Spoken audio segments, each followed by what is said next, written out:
Recently, there was a misunderstanding. That made things quite awkward in our home. My husband accused me of ignoring a call from his mother, but honestly, I didn't receive any call from her. This wasn't something new. My mother-in-law has always shown a strong preference for my husband, Walter, making me feel a bit left out. My husband insisted on me apologizing to her directly for the missed call, even suggesting it be done at their distant home. However, he quickly revealed with a grin that his mother would be visiting us soon and staying indefinitely. This news caught me off guard, so much so that I accidentally broke one of my favorite glasses.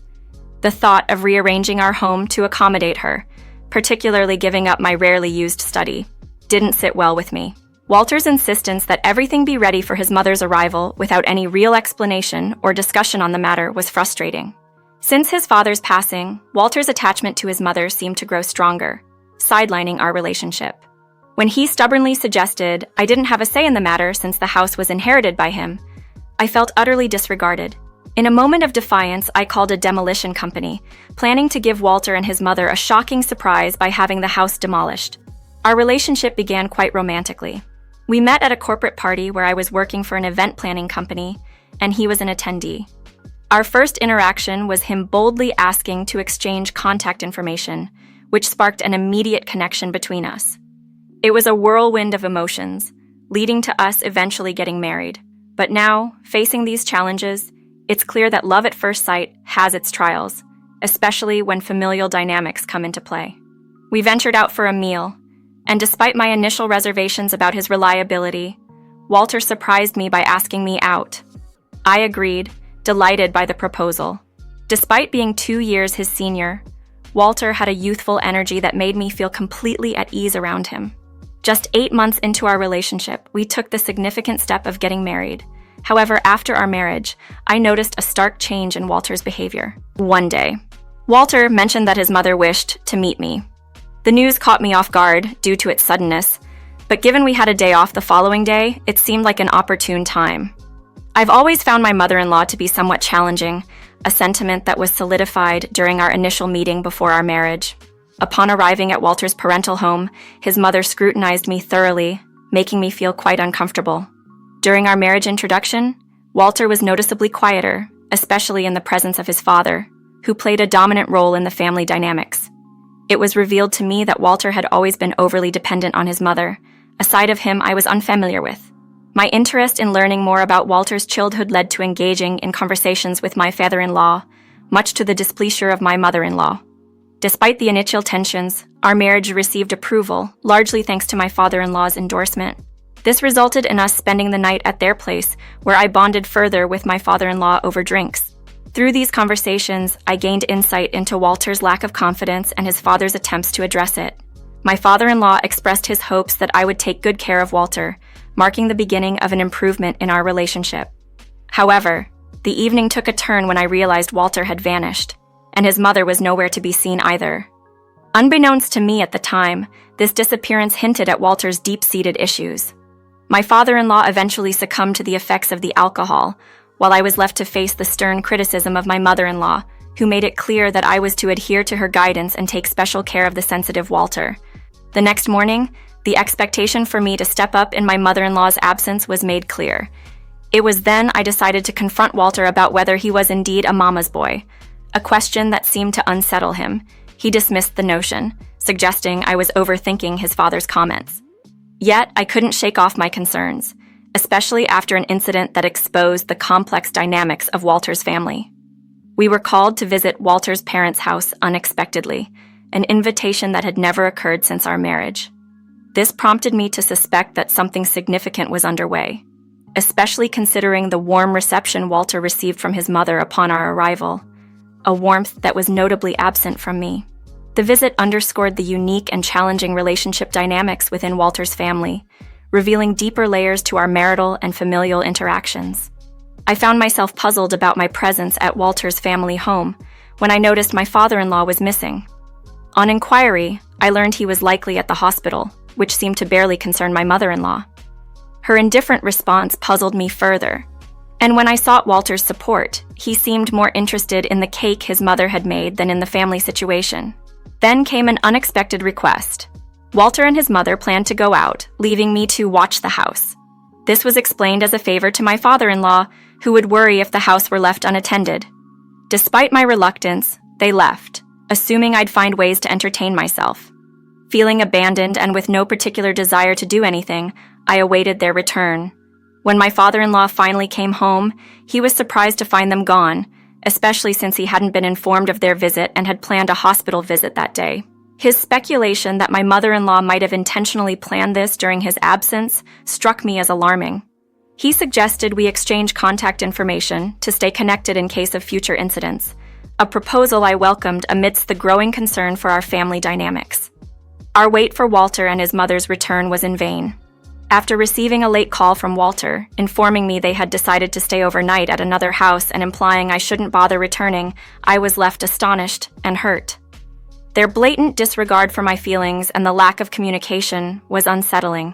Determined to address the issue head-on, I embarked on a journey back to our main house despite the late hour and the exhaustion from the travel. Upon my arrival, I was greeted by the sound of their laughter, a stark contrast to my frustration and fatigue.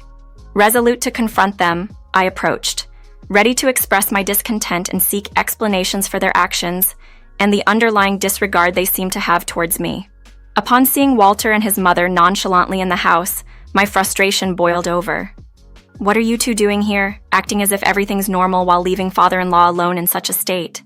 Their response was dismissive, implying that my concerns were overblown. Walter even suggested that, if I was unhappy, I could just leave.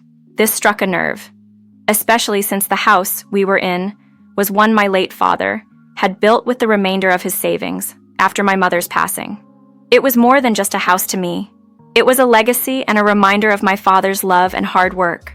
Resolving to distance myself from the confrontation, I retreated to my study, a sanctuary where I indulged in my passion for jewelry making to find some peace. Time passed unnoticed until dawn broke, signaling a new day filled with the previous night's unresolved tensions. The next morning, my mother-in-law, as if nothing had happened, coldly hinted it was time for me to leave. After she left, the house was noticeably more peaceful, a stark contrast to the discomfort her presence brought. However, Walter approached me later with a grave expression, revealing that his father had taken a turn for the worse. Walter's request that I take care of his father, despite their recent neglect of him, was baffling. Nonetheless, I reached out to my father-in-law, who confided in me his deteriorating health and his final wish, a rather unconventional form of retribution against Walter and his mother for their indifference. Moved by my father-in-law's candidness and his plea for help, I committed myself to his cause, even going so far as to resign from my job to dedicate my time to him. Together, we schemed, plotting a course of action that would leave Walter and his mother with a lasting reminder of their neglect. Our plans were audacious, aimed at ensuring they would not benefit from his estate, a decision my father-in-law made after much contemplation. As days passed, I spent considerable time caring for my father-in-law, witnessing his health decline further. Despite this, his spirit remained strong, fueled by the knowledge that we had a plan in place. Walter occasionally inquired about his father's well-being, perhaps out of guilt or a belated sense of filial duty. I hoped this might spark a change in him, a desire to mend his ways and shoulder responsibility. Through this ordeal, my determination never wavered. I stood by my father-in-law's side, honoring his wishes and preparing for the eventual falut. It was a challenging path, one that required sacrifices, but I remained resolute, driven by a sense of justice and loyalty to a man who, in his final days, chose to confide in and rely on me. When my mother-in-law unexpectedly dropped by, claiming she was nearby, it disrupted our day. She seemed pleased to hear I would be cooking, expressing her anticipation for the meal. However, when she tasted the food I prepared, she dramatically spit it out, criticizing it harshly as terrible. Her reaction surprised me, as the food tasted normal to me. Yet, under her glaring judgment, Walter shifted his stance, echoing his mother's harsh words and suggesting that my caregiving for his father had distracted me from cooking properly. Feeling betrayed by Walter's quick alignment with his mother, I felt a deep sense of disappointment. Their decision to eat out, leaving me behind, underscored Walter's inability to support me against his mother's critiques. This incident shattered any hope I had for Walter's change. Upon Walter's return alone, I confronted him about his sudden change of opinion, influenced solely by his mother's mood. Realizing the futility of expecting appreciation or support from him, I declared that he would have to manage his meals if my cooking was so objectionable to him. This marked a turning point, reinforcing my dedication to caring for his father amidst our strained domestic atmosphere. In the following months, my father-in-law's health declined sharply. During a critical rush to the hospital, he confided in me about his will, a conversation cut short by his worsening condition. At the hospital, his life came to an end, leaving me in a state of shock and grief. Attempts to inform my mother-in-law were met with indifference, her callous response to his death, highlighting a chilling disregard for him.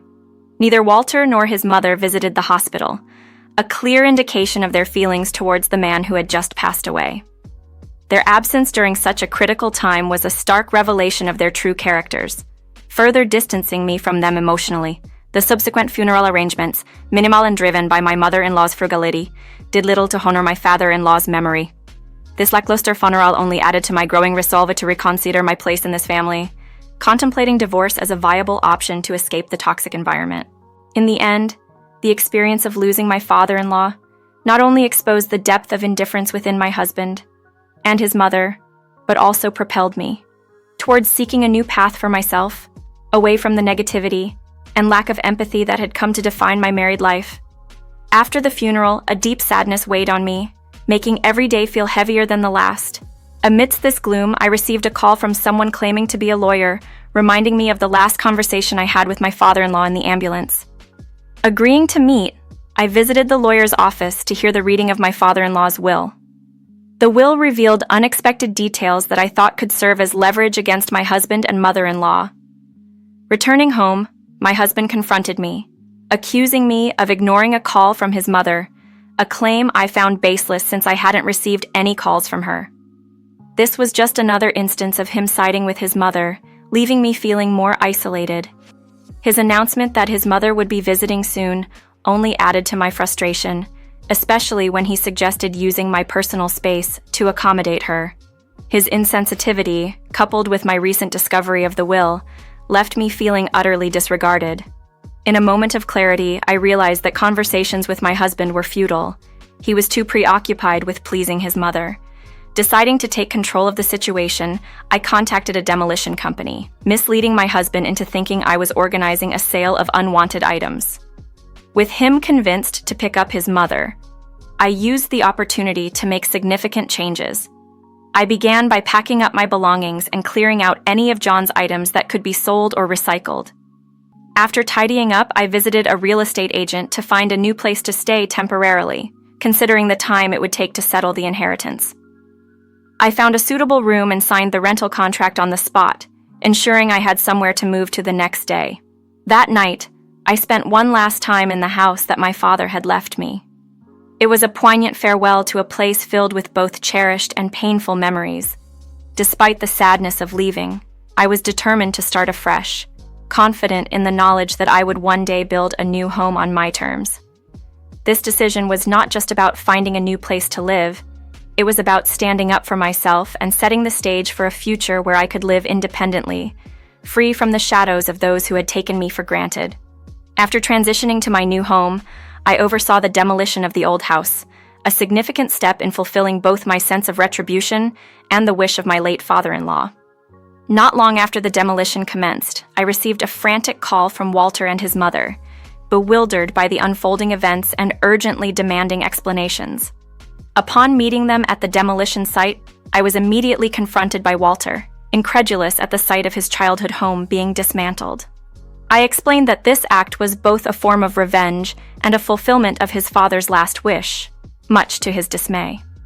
My mother-in-law's anger flared, culminating in a failed attempt to physically assault me, a clear sign of her desperation and disbelief at our newfound homelessness. Amid their shock, I revealed the ace up my sleeve: my father-in-law's will. The document, legally notarized, transferred the rights of the family home to me, along with any remaining assets my father-in-law had. Their hopes of salvaging some financial benefit from the situation were dashed when they learned the remainder of the inheritance was a mere $32,000, leaving them with only $6,100 each after the division. A letter accompanying the will shed light on my father-in-law's foresight. He had donated the bulk of his wealth to charity, leaving only a small sum to be contested. My offer to distribute their share was met with silence, a clear indicator of their shock and disappointment. The situation escalated when my mother-in-law attempted another physical confrontation, only to fail miserably. As I walked away from the chaos, I couldn't help but reflect on the irony of their predicament and the justice served by my father-in-law's meticulous planning. Back in my sanctuary, I wasted no time in preparing the divorce papers, keen on severing all ties with my past life. The process moved swiftly, and within 2 weeks, the divorce was finalized, closing the chapter on a tumultuous period marked by greed and deception. My final act of closure involved clearing out the family home of my mother-in-law's belongings, asserting my legal ownership of the property in the face of their incredulity. Threats of police intervention finally drove them away, marking the end of our interactions. Rumors of their subsequent life in a modest apartment, plagued by constant bickering, only confirmed my decision to distance myself from such toxicity. As for me, the decision to rent rather than inhabit the family home was motivated by a desire to honor my father-in-law's memory and to start anew, unburdened by the shadows of a troubled past. This marked the beginning of a new chapter, one focused on self-renewal and moving forward independently.